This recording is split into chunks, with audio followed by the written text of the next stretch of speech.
with you. I just want to check.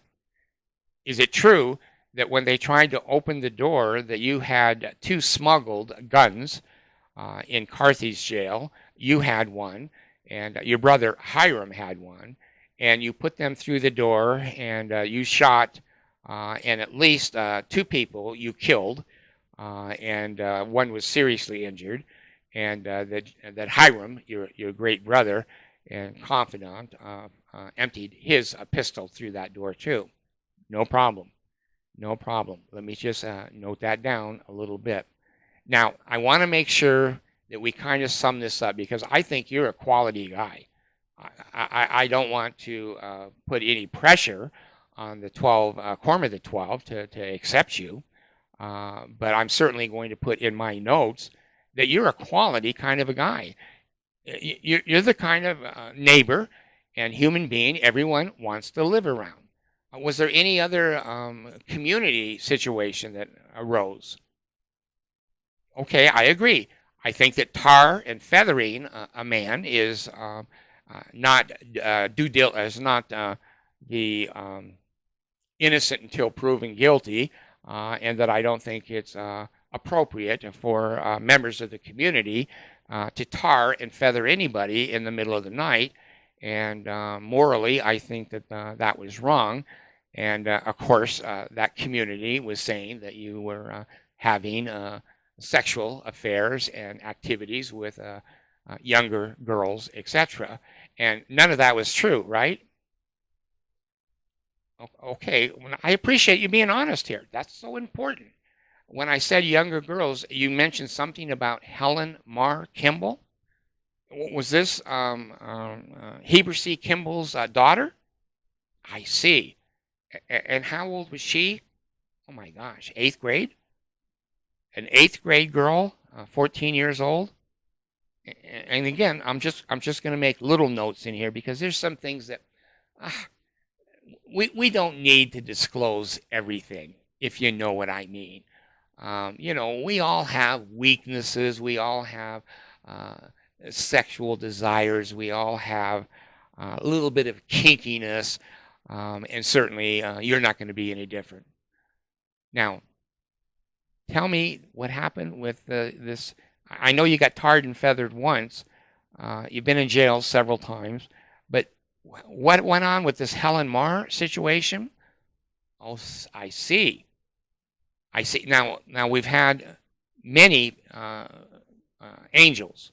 God the Father, Jesus Christ, Nephi, Moroni, and now an angel that doesn't even have a name. He interceded in your life in the middle of the night, and he gave you a revelation.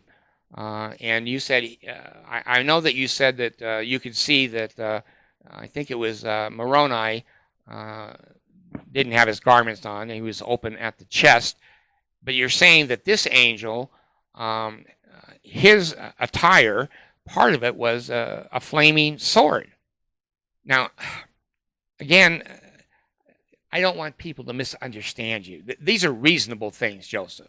They're very reasonable things. Most people would totally understand that you've had several aberrations, several angels, Moroni, Nephi, God the Father, and now this angel. The other side, angels, they all know you.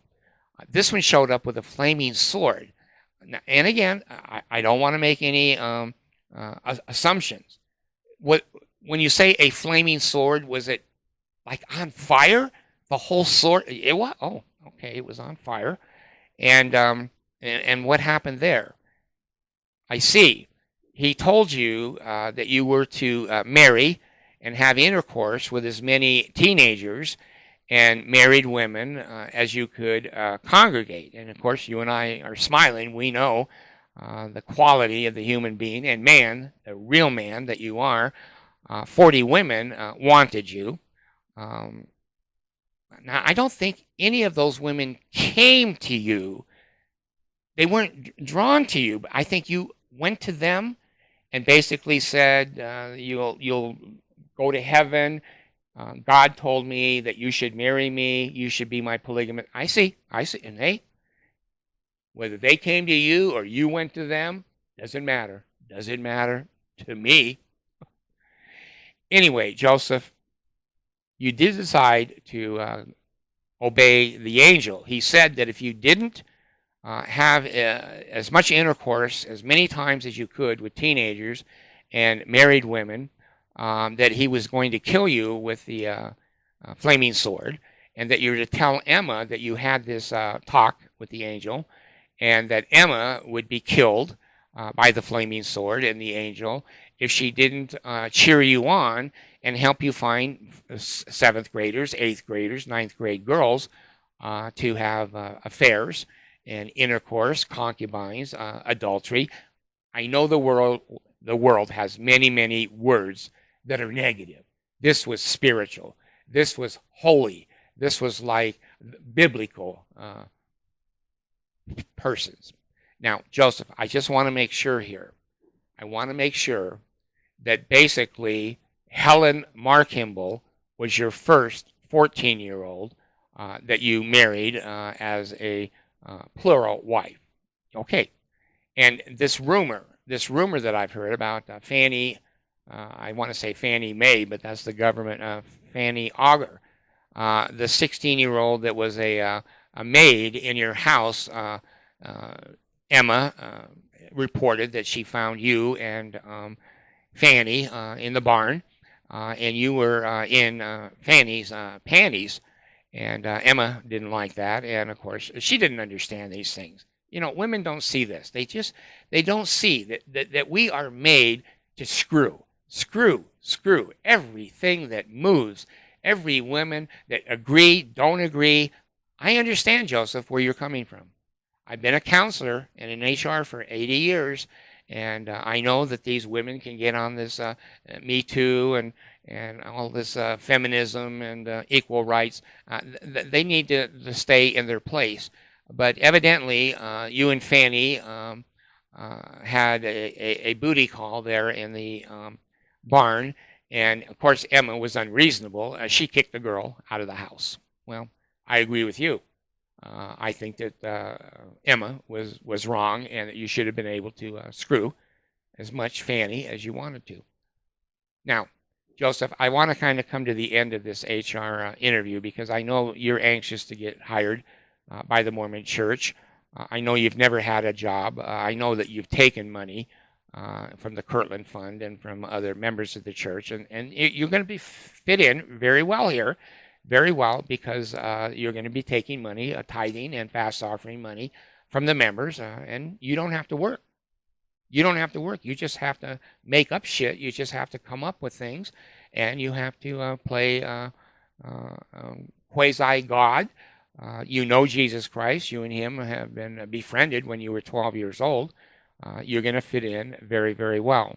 So I just want to make sure, Joseph, that you do want this job, that you're willing to take the $200,000 free money. You're basically in a 501c3 corporation, so it's going to be called a living allowance. And you know these things. You know, Joseph, how to, move this money around. You know about bankruptcy. You know about corporations and how to set up a Kirtland society, a banking fund, and you know how to manipulate. And of course, manipulate for the Lord. Lying for the Lord. That's what's important. That's what's important. Can you lie with a straight face? Can you make up? Can you manipulate? Can you lie, cheat, and steal secretly? And will you wear a Jesus Christ costume and mask 24/7? And basically, you will quote the Bible, quote over and over the principles of Christ, but of course, you don't live any of them, and you don't instruct any of the authorities to live them. The members, of course, they're very similar. They have to obey the comments and ideas of Christianity, but you don't. You're exempt. You know that, I know that, and I think the Quorum of the 12 is going to know that. So I think that you're in a very strong position. You fit very well into the corporation of the president of the Church of Jesus Christ of Latter-day Saints. I think you're going to do very well with the Ensign Peak stock market portfolio. You've already been the head of a bank. Well, it wasn't a real bank, but you know what I mean. I know that you put some silver coins on top of the chest showing the assets of the Kirtland Society Fund, and underneath there was no money. But we don't have to mention that. The principle is you were trying to do the right thing for the Lord. You were exempt from the laws of the United States. The times you've been in jail, the times that people have said bad things about you, it's just Heavenly Father wanted to restore the true church on the face of the earth, and Satan had all these hoops, walls, lying, deceiving people, inhibit you and your growth. That basically your personality, your resume, your background, and your character are perfect to be the next prophet of the LDS Church in Salt Lake City. So I'm going to put that notation on your interview. I'm going to recommend that you're number one on the list. No, it's not a shit list. No, I'm number one on the shit list with the Mormon Church, but you're number one on the list to be the next prophet. You're perfectly qualified. Good luck to you, and health in the navel, marrow in the bones, strength in the loins and in sinews, power in the priesthood be upon me and upon my posterity through all generations of time and throughout all eternity. Joseph, you're the man. You're the man.